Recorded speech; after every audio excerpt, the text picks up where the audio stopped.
জ্বর নিয়ে এক যুবক, রানাঘাটের যুবক আরজি করে ভর্তি হয়েছিলেন, তার মৃত্যু হয়েছে এবং অভিযোগ উঠছে ডাক্তারদের কর্মবিরতির জেরে মৃত্যু হয়েছে ওই যুবকের।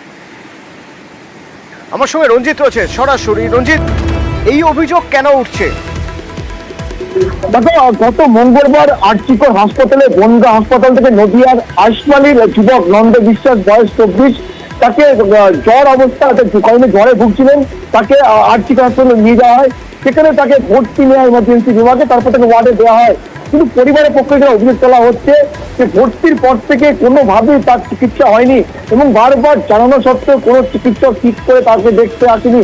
এবং যতবার জানানো হয়েছে ওয়ার্ডে, ততবার নার্সরা কিন্তু বলেছে চিকিৎসকরা আসবেন, দেখবেন, কিন্তু তারপর আস্তে আস্তে তার শারীরিক অবস্থা একেবারে অবনত থাকে এবং গতকাল বৃহস্পতিবার তার মৃত্যু হয়। এবং পরিবারের পক্ষ থেকে অভিযোগ তোলা হচ্ছে যে যদি চিকিৎসা করা হতো, যে তাকে ঠিকঠাক করে দেখা হতো, সেক্ষেত্রে তার মৃত্যু হতো না এবং কোনো পেশেন্টকে ঠিকঠাক করে দেখা হচ্ছে না বলে ক্ষোভ উঠেছেন পরিবারের পক্ষ থেকে।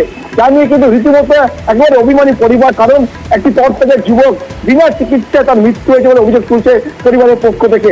বারবার যে আন্দোলন করা হচ্ছে এবং চিকিৎসকরা সেখানে গিয়ে দেখছেন না, জানানোর পরে দেখা হয়নি, সেটা নিয়ে কিন্তু আন্দোলন চলছে চিকিৎসকদের বিরুদ্ধে পরিবারের পক্ষ থেকে।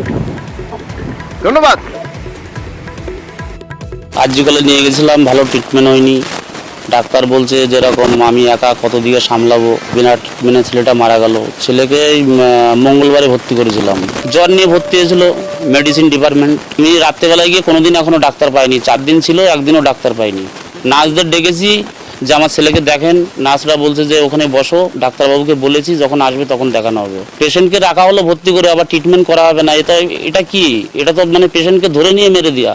ভর্তি করার পরে উন্নতি হয়েছিল, স্যালাইন দিলে উন্নতি হচ্ছিল, ঠিক আছে। যে টাইমে রাত্রেবেলার থেকে সারাটা রাত স্যালাইন নেই, সারা রাত স্যালাইন দিইনি বলে সকালবেলা মারা গেছে। যদি স্যালাইন দিত তাহলে মরতো না। পোস্টমর্টমও বলেছিলাম, এখন ওনারা বলছে পোস্টমর্টম করা লাগবে না, ভালোভাবে মারা গেছে।